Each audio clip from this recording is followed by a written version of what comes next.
And we are joined now by Senator Bernie Sanders. He's up in Burlington, Vermont this morning. He's going to be down here in Philly tomorrow. Senator Sanders, thank you for joining us again this morning. Have to begin with those WikiLeaks leaks. What did you think when you read those emails? Some pretty harsh stuff in there. Well, I think I told you long time ago that the DNC was not running a fair operation, that they were supporting Secretary Clinton. So what I suggested to be true 6 months ago turns out, in fact, to be true. I'm not shocked, but I am disappointed, and that is the way it is. What should be done about it? Well, you know, what I also said many months ago is that for a variety of reasons, Debbie Wasserman Schultz should not be chair of the DNC. And I think these emails reiterate that reason why she should not be chair. But I think the main reason, to my mind, is not only these emails. The main reason is we need a Democratic Party that is open, that is bringing working people into the party, that is bringing young people, that is bringing all of the people in this country who are sick and tired of an economy that works well for the 1% while the middle class continues to decline. Let me just interrupt you there. What our campaign was about, George, was our campaign was about revitalizing American democracy.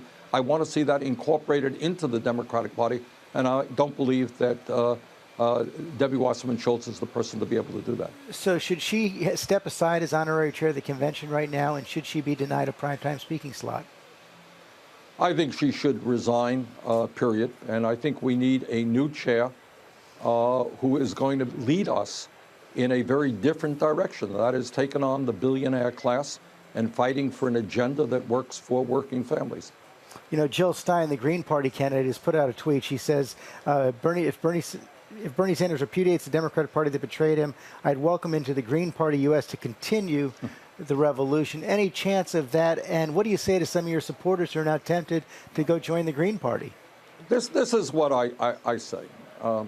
This is a very momentous moment in American history. To my mind, what is most important now is defeating the worst candidate for president that I have seen in my lifetime, Donald Trump, who is not qualified to be president by temperament, not qualified to be president by the ideas that he has brought forth. We do not need a billionaire president who wants to give hundreds of billions of dollars in tax breaks to the top 1%, but does not want to raise the minimum wage. We do not need to have a president who insults Mexicans and Latinos and Muslims and women and veterans and African Americans. We need a president who brings us together, not divides us up. We don't need a president like a Trump who actually, George, doesn't even believe in climate change, let alone wants to do anything about it, rejecting science. So right now we have got to defeat Trump. We have to elect Hillary Clinton. We have to elect progressive candidates in the House and in the Senate and school boards and city councils. And most importantly, we have got to continue the fight for an agenda to create a government that works for all of us and not just the people on top. And that's the mission that I will be undertaking. You called Donald Trump the worst candidate in your lifetime. He was actually trying to hug you in his convention speech on Thursday night. Let's listen.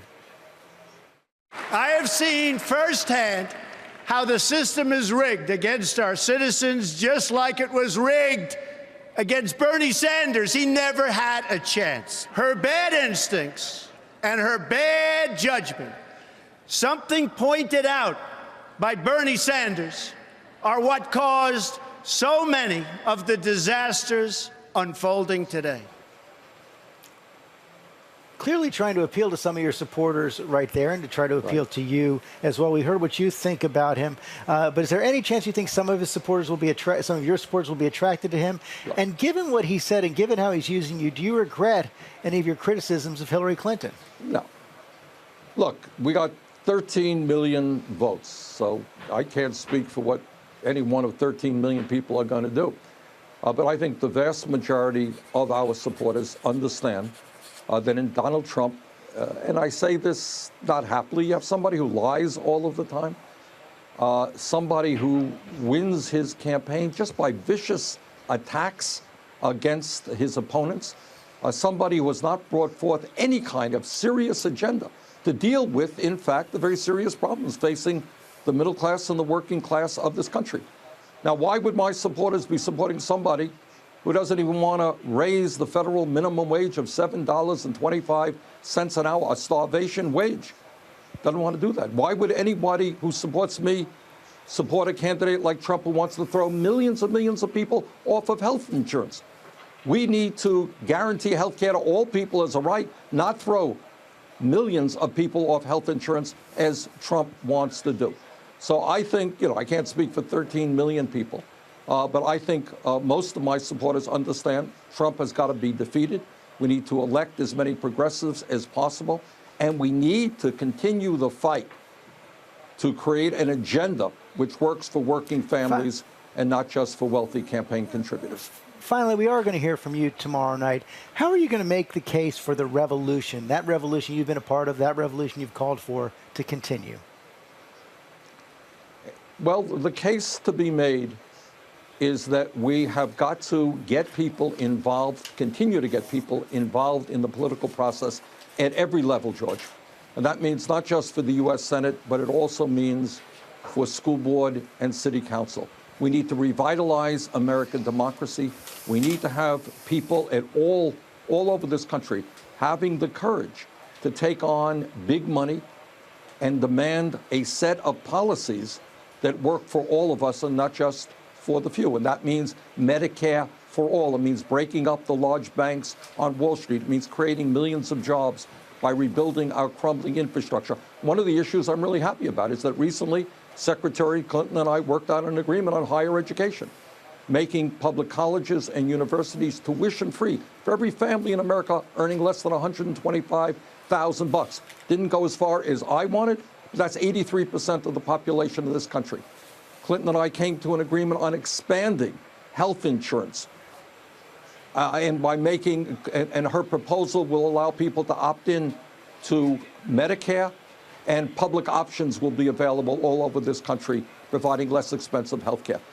We have now, I think, the most progressive agenda, progressive platform in the history of the Democratic Party. So we've got to continue bringing people in, fighting for an agenda that works for working families, and having the courage to take on the big money people who today control our economic and political life, and through Citizens United, by the way, are buying elections right now. Senator Sanders, thanks for joining us this morning. We'll see you tomorrow night. Thank you, George.